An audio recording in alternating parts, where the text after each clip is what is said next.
Frame ஸ்லைடரை எப்படி fit பண்ணி காட்டப்போகிறேன். இது வந்து இந்த இடத்துல வரும். இந்த ஃப்ரேம் ஸ்லைடரையும் எப்படி ஃபிட் பண்ணுறதுன்றதை இன்றைக்கி நான் இந்த வீடியோவில் காட்டப்போகிறேன்.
வந்து இந்த பக்கம் இது அப் சைடு வரணும், இந்த பகுதி அப் சைடு வரணும்.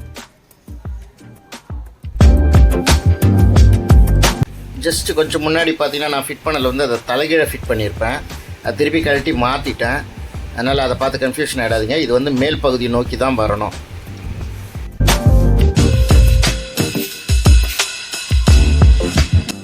லெஃப்ட் சைடு ஃப்ரேம் ஸ்லைடரையும் ஃபிட் பண்ணிட்டேன். அது பாருங்கள், அது மேல் நோக்கி தான் இருக்கணும். அந்த பகுதி அது கீழ் நோக்கி வைக்கக்கூடாது.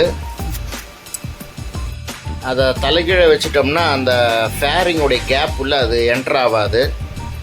அதனால் இந்த பொசிஷனில் தான் அது வைக்கணும். இதை பார்த்தீங்கன்னா இந்த 2 வயருக்கு நடுவில் தான் அதை எடுக்கணும். ஏன்னா பின்னாடி பிளேட் இருக்கும், அது இடிக்கும். அடுத்து இந்த ஃபேரிங்கை ஃபிட் பண்ணும்போது அந்த இண்டிகேட்டர் கனெக்ஷனை கொடுக்கறதுக்கு மறக்காதீங்க. கண்டிப்பாக இண்டிகேட்டர் கனெக்ஷனை கனெக்ட் பண்ணிவிட்டு தான் அந்த ஃபேரிங்கை ஃபிக்ஸ் பண்ணணும்.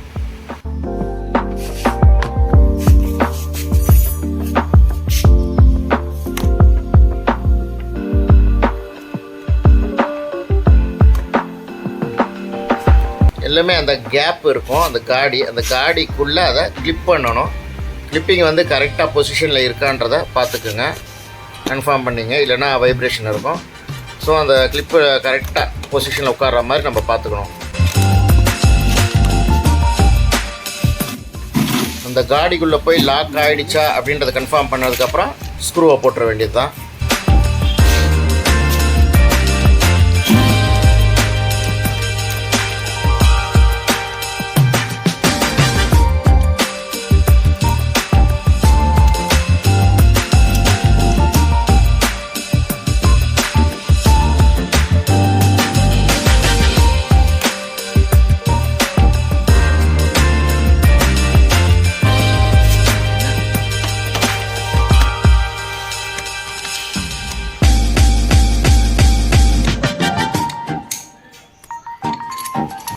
அடுத்து ஃபேரிங்கெல்லாம் ஃபிட் பண்ணதுக்கப்புறம் அந்த ஸ்லைடருடைய எண்டு பகுதியை அதில் போட்டு நல்லா டைட் பண்ணிடலாம்.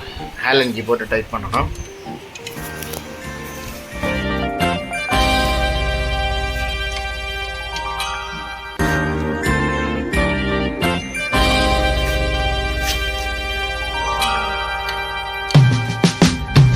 அதுக்கப்புறம் அதுக்கு மேலே இந்த போர்ஷனை வச்சு அந்த க்ரீன் கலர் ஒரு பிட்டு கொடுத்துருப்பாங்க, அதை வச்சு அதில் ஸ்க்ரூ பண்ணி டைட் பண்ணிடணும். அப்போ வந்து அந்த போல்ட் வந்து வெளியே கழண்டு வர்றதுக்கு வாய்ப்பு கிடையாது.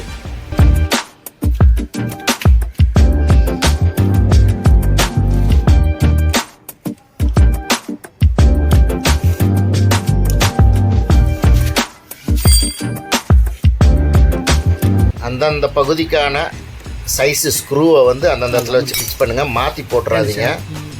ஏன்னா சில இடத்துல அது செட் ஆகாது, அப்புறம் நீங்கள் ராங் த்ரெட் பண்ணிட்டீங்கன்னா ஸ்க்ரூ வேஸ்ட் ஆகிடும்.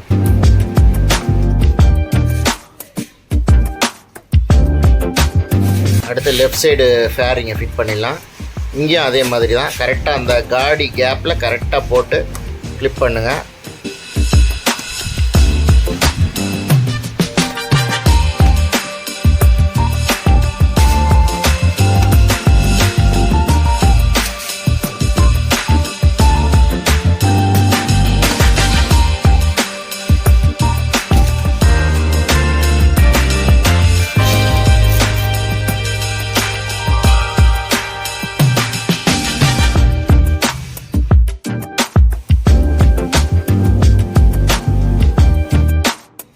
அதுக்கப்புறம் பாட்டம் ஃபேரிங்கை ஃபிட் பண்ணிடலாம்.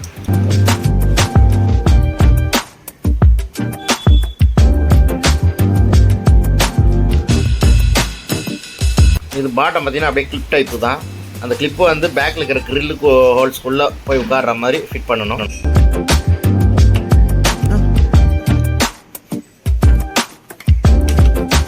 இதெல்லாம் அந்த இடத்துலையும் ஒரு காடி வரும். அந்த காடியை வந்து கரெக்டாக அது உள்ளே உட்கார வச்சுட்டு அதுக்கப்புறம் ஃபிக்ஸ் பண்ணிட்டு இந்த பக்கம் வந்து அந்த ரப்பர் புஷ்ஷில் ப்ரெஸ் பண்ணுற மாதிரி வரும். அதை வச்சு கரெக்டாக வச்சு ப்ரெஸ் பண்ணி விட்டுருணும். அதுக்கப்புறம் அதுக்கான ஸ்க்ரூங்களை வந்து அந்த இடத்துல ஃபிக்ஸ் பண்ணிடலாம்.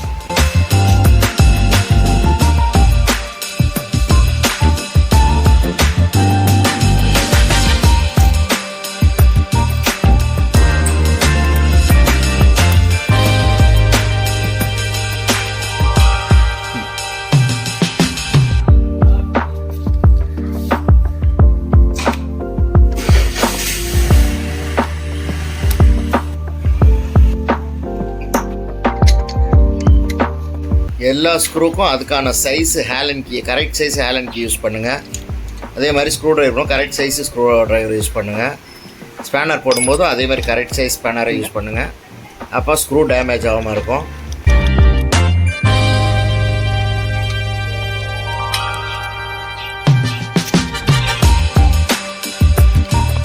அடுத்தது ஹெட்லைட்டுக்கு கீழே வர்ற அந்த பாட்டம் பீஸ் ஃபேரிங்குடைய இன்சைடு பாகம், அதை ஃபிக்ஸ் பண்ணிடலாம். அந்த பாட்டம் வர்ற பிட்டுக்கு மட்டுமே ஒரு 7 கிளிப்பு வரும். அதை போட்டு ப்ரெஸ் பண்ணி விட்டுடணும்.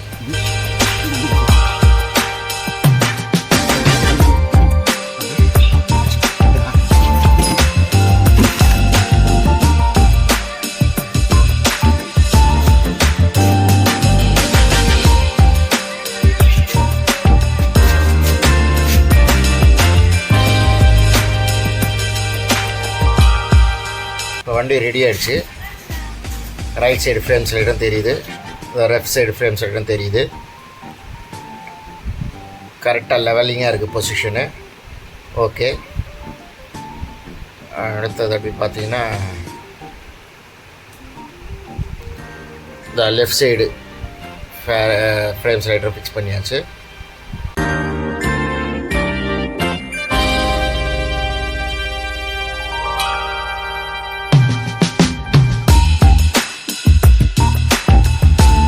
இது வந்து மொபைல் சார்ஜரு, அதையும் ஃபிக்ஸ் பண்ணியாச்சு.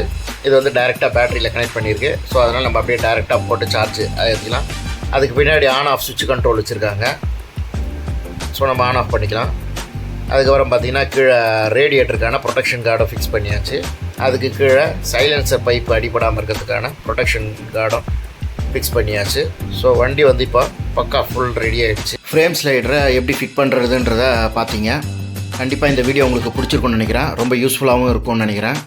இந்த வீடியோ உங்களுக்கு பிடிச்சிருந்ததுன்னா லைக் பண்ணுங்கள், ஷேர் பண்ணுங்கள், கமெண்ட்ஸ் பண்ணுங்கள். மறக்காமல் டாடிசன் சேனலுக்கு சப்ஸ்கிரைப் பண்ணிவிடுங்க. தேங்க்யூ.